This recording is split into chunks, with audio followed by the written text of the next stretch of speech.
하나님께서는 시대마다 그 시대마다 하나님의 그 살아계심, 그 이름과 그 영광을 드러내 주시기를 원하십니다.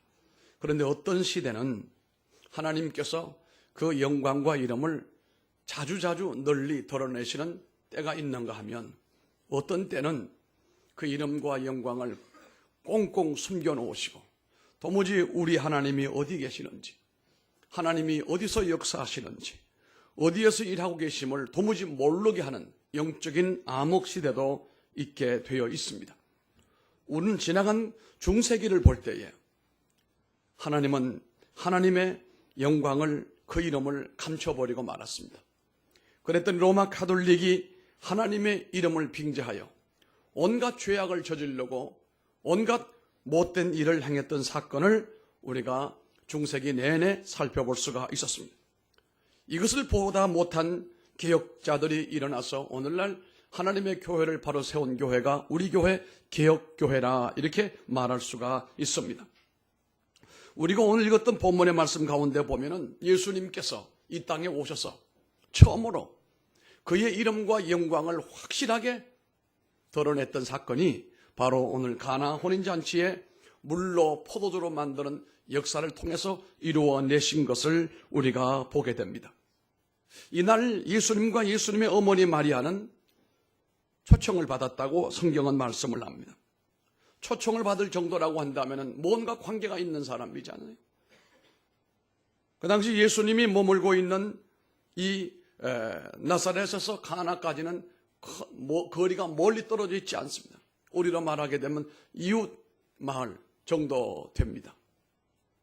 그런데 거기서 초청을 받았다라고 한다면 친척 관계이든지 아니면 친한 그런 관계가 되었든지 아마 그럴 수 있다라고 우리가 보게 됩니다. 그래서 어떤 전성에 보게 되면은 이 가나 혼인잔치 주인하고 이 예수님의 어머니가 아마 이모일 것이다, 이모. 그건 전성의 하나의 내용일 것이고, 어쨌든 중요한 것은 친척 관계였든지 아니면은 겨우 가까운 그런 관계였을 것이다 라고 우리가 짐작을 할 수가 있겠습니다. 그런데 문제는 그 혼인잔치, 기쁨이 넘치고 즐거움이 넘쳐야 할 이런 복스러운 잔치가 문제가 일어났습니다. 포도주가 동이 났습니다. 아마도 예상보다 사람들이 많이 왔든지 아니면 이 집안이 넉넉지 못하여 준비를 제대로 못했든지, 또 한 가지는 그 당시 사람들이 이 잔치에 갈 때는 포도주를 얼마씩 가지고 이렇게 가서 그 잔치에 도움을 주는 이런 협력의 일이 있었는데 아마 여기는 그런 사람들이 별로 없었던지, 이런 일로 인하여 문제는 있어야 할 포도주가 없어졌다 이것입니다. 교회도 그렇습니다.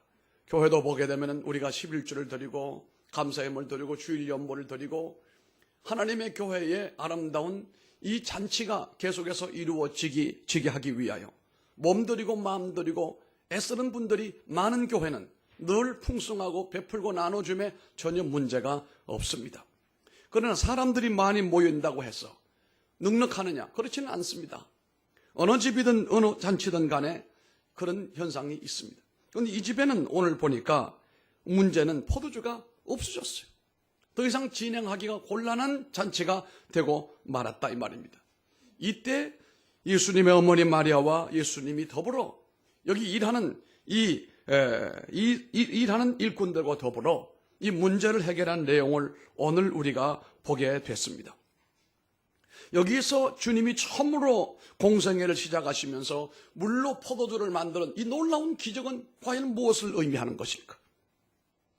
이것은 예수님이 앞으로 3년 동안 이제 메시아로서, 우리의 구세주로서 이 땅에서 3년 동안 정말 다이나믹한, 강력한 3년 동안의 당신의 사역이 무엇인지를 우리들에게 이 사건을 통해서 보이고자 하시고 또 드러내 주시기를 원하시는 그런 내용입니다. 여러분 생각해 보세요. 물 흔하잖아요. 포도주, 그건 흔하지 않습니다. 물이 포도주가 되기 위해서는 여러 과정이 필요합니다. 이게 화학적인 변화가 일어나야 됩니다.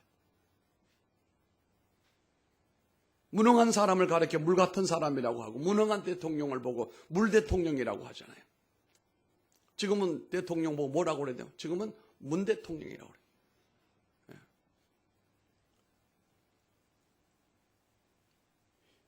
오늘 주님이 하신 일은 물을 가지고 포도주를 만드셨다는 것은 엄청난 변화인데요. 이것은 근본적인 변화를 얘기하는 것입니다. 근본적인 변화. 다시 말하면 예수님께서 이 땅에 오셔서 3년 동안 근본적인 문제를 해결하시겠다는 뜻입니다. 사람들이 알고 있는 그런 합리적인 생각이 아니라 인간의 생각을 뛰어넘는 하나님 차원에서 엄청난 변화가 이 땅에 일어나게 될 것이다. 이런 것을 예견하는 사건입니다. 다시 말하면 도무지 희망이 없는 죄인들이 그 죄를 다 벗어버리고 흰옷을 입은 거룩한 성도가 되어 하나님의 자녀가 되는 것과 같은 변화는 바로 물이 변하여 포도주가 되는 것과 같은 변화 아니겠습니까? 여기 주님께서 아직은 내 때가 이르지 않았다 이렇게 말씀을 겸손하게 하십니다만 그 말씀이 뭘까요? 사실 주님께서 말씀하시는 내 때라고 하는 것은 내가 이 백성들을 위하여, 내 택한 백성들을 위하여 십자가 위에서 골고다를 오르시고 난 다음 십자가 위에서 죽으시는 것이 바로 주님이 하실 일이요, 주님의 잔이고 주님의 임무예요. 그 때가 아직은 내게 이르지 않았다 이렇게 주님께서 말씀하신 일종의 인사라고 볼 수가 있습니다. 이 말 다른 말씀으로 바꿔보면 때가 임했다 이 말이에요. 이걸 가지고 우리가 역설적인 설명이라고 말하잖아요. 우리가 말한 전적인 부정은 긍정을 얘기한다 이런 얘기도 하잖아요. 오늘 주님이 내 때가 이르지 않았다라고 하는 건 안 하겠다는 말이 아니라 이제 3년 뒤에 주님께서 이루실 그 놀라운 역사가 다가왔다 이런 뜻으로 우리가 해석하면 좋습니다. 구약에 나타났던 하나님의 놀라운 이적과 표적은 한마디로 말하여 하나님은 살아계신다. 이것이 목적이었습니다. 그런데 예수님의 이 모든 이적과 표적은 예수님이 구주이시다. 우리를 죄악에서부터 건져내실 구주이시고 우리의 메시아이시다라고 하는 것을 우리로 하여금 믿게끔 하기 위한 목적으로 하시는 것들이 주님의 표적과 이적이었습니다. 사도 요한은 요한복음 20장에서 말하기를 이 책에 기록되지 않는 다른 많은 표적들이 있다 그렇게 말씀을 합니다. 그리고 이 책을 기록한 목적은 이 복음서를 읽는 사람들이 예수님이 그리스도라고 하는 사실과 하나님의 아들이심을 믿게 하기 위해서다라고 이렇게 얘기를 했습니다. 단순히 사람들의 호기심을 충족시켜주는 차원이 아니었습니다. 예수님은 하나님이시고 하나님의 아들이시며 메시아이시다 이 목적으로 기록한 성경이 요한복음이에요. 그래서 요한복음을 가르쳐 성호는 아마 알 거야. 요즘에 우리 예배 드리기 전에 학생들에게 내가 성경을 가르치는데 그중에 수제자가 우리 성호예요. 왜? 매주마다 오니까. 그래서 시청각을 동원해가지고 정성을 다해서 내가 가르치고 있는데 아마 대답을 잘 할 줄로 나는 믿어요. 요한복음은 무슨 복음이냐? 왕의 복음이다 이거예요. 왕의 복음이에요. 마태복음은 유대인의 복음이고 요한복음은 왕의 복음이다. 예수님은 왕이시고 하나님의 아들이시고 구세주다 이런 뜻 아니겠습니까? 그러므로 성경은 단순히 무슨 우리의 필요한 것들을 충족시켜주는 것이 아니고 하나님이심을 보여주는 차원의 말씀이라는 사실입니다. 어쨌든 이 나사렛에서 가나안까지는 약 한 6km, 심리 조금 15리 정도가 됩니다. 뭐 차로 가면 금방 가겠지요. 15리 정도 떨어져 있는 곳에 이 잔치집에 예수님이 마리아와 함께 동참을 했는데 이렇게 있어야 할 포도주가 없어져 곤란을 겪고 있는 이 상황 가운데서 물로 포도주를 만들었다라고 하는 그 의미는 무엇일까요? 끊어져야 할 행복을 이어주게 된다는 차원도 있습니다만 전적으로 무능한 존재를 하나님의 유능한 존재로 바꿔놓게 하시는 역사도 따라온다라고 하는 사실이고, 기독교가 무엇인지, 기독교는 물종교가 아니고 기독교는 포도주 종교다. 우리 예수 믿는 사람은 변할 수 없는 사람은 하나도 없다. 하나님이 변화시키지 못할 사람은 아무도 없다. 하나님 앞에는 버림받은 사람이 없다. 하나님께는 고아가 없다는 얘기예요. 하나님은 그 누구든지 어떤 사람이든지 하나님이 택한 백성은 그를 물 같은 존재도 포도주 같은 사람으로 만들어 놓는다는 사실이에요. 그러므로 그 주님에게 부름받은 사람들은 늘 희망을 가져야 되는 것입니다. 주님이 나를 하나님의 도구로 쓰신다. 하나님의 목적 가운데 쓰신다는 사실을 잘 알아야 되는 것입니다. 안산동산교회 김인종 목사님이 우리 교회 부흥에 와서 했던 소리 난 지금도 기억나요. 안산동산교회가 만든 학교가 안산고등학교지요. 민간 사립, 그러니까 사립고등학교를 교회가 세운 거예요. 그런데 그 학교가 어떻게 된 일인지 일반 사립학교 가운데는 서울대학 입학률이 2위, 3위를 차지하고, 그뿐만 아니라 사법고시에 항상 2위, 3위를 차지한다. 그럼 왜 2위, 3위, 다른 학교는 왜 1등을 못하느냐? 이 학교보다 먼저 세워진 학교, 30년, 40년, 50년 전부터 모든 인프라가 구축되어져 있는 그런 학교도 있습니다. 이 학교는 생긴 지 얼마 안 되는 신생학교예요. 그분이 했던 얘기가 뭔 소리예요? 안산공단에 그 부모들이 다 돌대가리인데 애새끼들이라고 하면 돌대가리가 금대가리겠느냐? 그 대가리가 그 대가리지. 아버지 엄마가 공부를 못하는 그 집의 아이들이 공부를 해봐야 얼마나 더되겠느냐? 그래서 그가 하나님 앞에 기도했다는 거 아니겠어요? 하나님, 이 돌대가리가 무슨 대가리요? 금대가리가 되게 해주시기를 원합니다. 어쩌면 굉장히 무식한 기도죠. 그랬더니 정말로 이 학교에서 유명한 대학 들어가는 아이들이 많아지게 되고, 사법고시 패스가 된 애들이 많아지게 되고, 문제는 그게 문제가 아니고, 여러분 그게 문제가 아니에요. 좋은 대학 나오는 게 능사가 아니에요. 사람이 돼야 되는 거 아니에요. 믿음이 사람이 돼야 되지 않겠습니까? 그 사람들이 나중에 다 자기 자리 차지하고 난 다음에 교회를 잘 섬기고 또 찾아와서 사례를 하고 너무 행복하다는 얘기. 이처럼 하나님께서 물로 포도주를 만드신 하나님이라면 하나님이 못하실 일이 뭐가 있겠으며 불가능이 뭐가 있겠느냐? 한번 따라합시다. God is able. 하나님은 할 수 있다. 하나님은 할 수 있다는 거예요. 우리가 할 수 있는 일은 별로 많지가 않습니다. 인간의 한계성은 분명히 있습니다. 그 이상은 넘어갈 수가 없습니다. 우리가 사는 시대는 인간의 한계를 굉장히 넓혀주는 시대에 우리가 살고 있습니다. 이전에 참 우리가 할 수 없었던 일들이 지금 막 일어나고 있는 것도 이것은 인간의 한계를 상당히 넓혀놓았다는 얘기인데요. 이것을 주의해야 됩니다. 사람은 사람이 할 수 있는 범위가 넓어질수록 하나님이 하실 수 있는 영역이 줄어든다는 사실이에요. 다시 말하면 과학의 범위가 넓어지면 넓어질수록 하나님의 범위는 축소된다는 사실이에요. 하나님이 과학에 겁을 내어 도망을 간 것이 아니라 하나님이 그만큼 방임해버리고 마신다 이거예요. 너희들의 머리와 너희들의 생각대로 한번 살아보아라. 그리고 하나님이 그냥 못 이긴 척하고 방임하고 있다. 그동안의 사람들은 지 똑똑한 줄 알고 지 대단한 줄 알고 난리를 피우고 결국은 만들어 놓은 작품이 뭐가 될 것인가 생각해야 됩니다.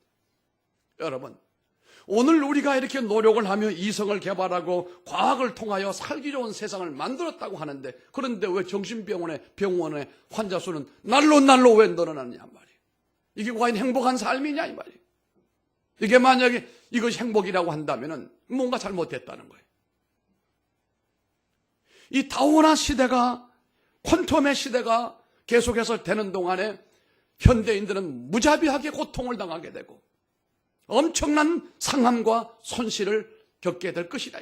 이미 가정이 지금 해체가 다 되잖아요. 지금 결혼 안 하려고 하잖아요. 우리 교회는 다 하려고 난리인데 결혼 안 하겠다는 얘기예요. 여자들이 요즘에 막 페미니스트들이 뭐라고 하는지 여러분 아시죠? 내가 얼마 전에 네이버에다가 뭐라고 글이 하나 나왔냐면은 이제 내일인가요? 우리 월드컵에 이제 첫 게임을 해야 되잖아요. 이번엔 선수들이 좀 신통치가 않는데, 근데 수비진에 김아무개하고 뭐 두는 잘 됐다고. 그러면서 뭔 기사를 썼냐면은 그 아이가 셋째 아이예요. 셋째를 안 낳았으면 대한민국 축구 어떻게 할 뻔했느냐. 이렇게 기사를 썼길래 내가 기자 양반 정신 차려라. 지금 여자들 들으면 난리 난다. 지금 셋째 아이를 놓으라고 지금 간접 광고를 하고 있는 모양인데, 그랬더니 그 기자가 연락이 왔어요. 나 뭐 하는 사람이냐고 그랬어요. 내가 목사라고 그랬더니, 목사님 제가 이 글 쓰고 사방에서 뒤지게 터지고 있는데 전부 다 여자들이라. 여자가 뭐 애 노는 기계냐 이 말이야. 이 집사님 뭐라고 해야 돼요? 여자는 애 노는 기계입니까?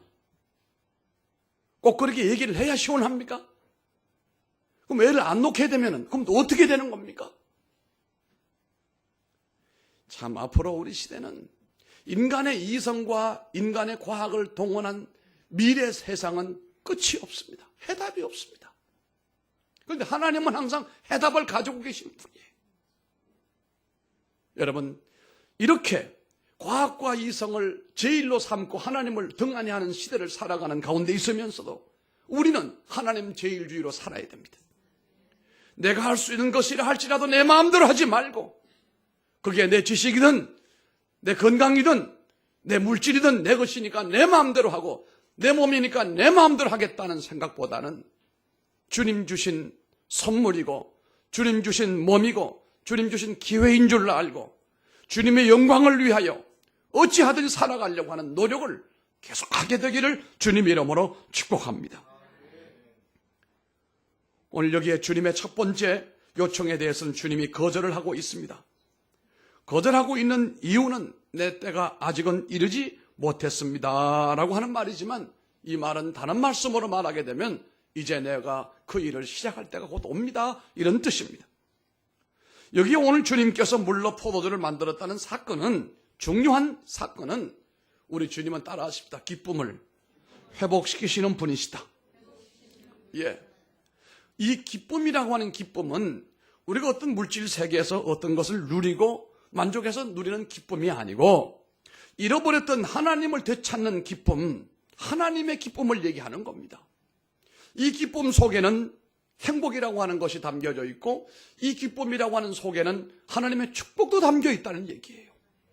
잃어버린 축복을, 잃어버린 행복을 주님이 되살려 주시겠다는 뜻이에요. 결핍이라고 하는 것은 모든 것에 부정적인 역할을 하고 있습니다. 우리들 몸에도 꼭 필요한 영양 요소가 있는데요, 거기 결핍이 되어지게 되면 병이 오게 되는 것입니다. 우리가 50년대 60년대 살 때 결핍 시대를 살았어요. 한마디로 말이 못 먹고 끌떡거리고 보리고개를 넘던 시대예요. 그 얼굴을 보면은 아마 다 영양 결핍이고 뱃속에는 지렁이가 그냥 꿈틀거리고, 학교에서 주는 약을 먹고 지렁이 몇 마리 나왔는가 헤아려 보라고 하면 헤아릴 수가 없을 정도로 많고 말이에요. 못 먹은 데다가 얼굴은 누룩, 머리는 버짐이 생기고, 영양 결핍의 시대였어요. 이 모든 것의 결핍이라고 하는 것은 갈등을 일으키게 되는 것이거든요. 남는 것은 문제가 없지만 모자라면 항상 갈등의 문제가 생깁니다. 예수님은 사역을 시작하셨고 그것은 새로운 질서를 세우는 일이었고, 그리고 주님께서는 부족한 것들을 풍족하게 채워주심으로 우리들에게 부족함이 없게끔 만들어 주시려고 하시는 주님의 뜻이었다, 이런 얘기가 되겠습니다. 고통받고 있는 사람들에게, 염려와 근심 가운데 있는 사람들에게 주님이 꼭 필요한 것들을 공급해 주시고 채워주시겠다는 말입니다. 역사의 결정적인 때에 주님이 나타나시면서 이렇게 물로 포도주를 만들어 내신 것은 우리의 결핍되어져 있는 부분이나 우리에게서 꼭 필요한 것들을 되찾게 만들어 주시고 채워주셔서 우리로 하여금 건강하게 만들어 주시고 우리로 하여금 하나님을 잘 섬길 수 있도록 만들어 주시겠다는 그런 뜻이었습니다. 그러므로 우리가 예수 믿고 난 다음에 우리 모두가 회복이 되어야 됩니다. 치유되어져야 됩니다. 모두가 다 복이 되어져야 됩니다. 그리고 그것이 우리의 정신 세계를 넘어서서 물질 세계까지 풍족함으로써 이것을 가지고 우리가 하나님의 영광을 위하여 드러낼 줄 알아야 되는 것입니다. 이 물질 내 것이라고 붙들고 바둥바둥 떨다가는 그것도 뺏길 수 있습니다. 주님, 모든 물질의 주인은 하나님이십니다 라고 하는 것을 믿음의 고백이 11조예요. 하나님, 모든 시간 내게 주심을 감사합니다. 사람들은 요즘에 100세 산다고 난리가 났습니다. 그런데 현실로 점점 다가오고 있어 큰일 났어요. 건강하여 100세까지 사는 거에 누가 뭐라고 말을 합니까? 문제는 치매 환자가 점점 늘어나고 있는데 우리인들 치매 환자가 안 된다는 보장이 있습니까? 최 집사님 있어 없어요. 최 씨도 소용없어요. 남 씨도 소용없어요. 아무도 몰라요. 건강해서 120세 모세처럼 산다고 한다면요 얼마나 좋아요. 그러나 병들어 다른 사람들 힘들게 만들고 고단하게 만들어주면서 내가 그렇게 살 필요가 있느냐 이거예요. 여러분, 길게 살고 짧게 사는 것이 문제가 아니고 하나님의 은혜로 건강하게 기쁨을 누리고 사는 것이 중요하다 이 말씀입니다. 그래서 우리 주님께서는 그 결핍되어져 있는 부분들을 채워주시겠다는 말씀입니다. 이러므로 인하여 우리들에게 부족한 점을 채워주시고 약한 것을 강함으로 채워주시고 상처난 것들을 치유하심으로 인하여 우리들에게서부터 영광을 드러내게 하시기를 원하는 겁니다. 오늘 이 포도주가 동인한 집에서 물로 포도주를 만들어 줌으로써 그 집안의 잔치를 끝까지 아름답게 잘 마무리하게 하셨던 것처럼 그게 영광인 것처럼 연약한 병든 나를 통하여 하나님께서 완전히 건강한 사람으로 주의 영광을 드러내게 하시는 것이 나를 구원하신 주님의 목적이라는 사실을 우리 모두가 잊지 않기를 주님의 이름으로 축원합니다. 예수님은 하나님의 영광을 버리고 이 땅에 오신 것입니다. 겸손한 분으로 우리 가운데 오셔서 우리를 도와주시고 우리를 일으켜주시고 우리를 통하여 하나님은 살아계시고 우리를 통하여 예수님은 하나님의 아들이심을 세상 사람들에게 드러내기를 원하시는 것이거든요. 여러분이 하나님의 자녀로 구원된 거지요? 구원받았으면 그 이름을, 주의 이름을, 그 놀라운 능력을 사람들에게 드러내므로써 하나님의 영광이 여러분을 통해서 나타나게 되기를 주님 이름으로 축복합니다. 기도하겠습니다. 존귀하신 아버지 하나님,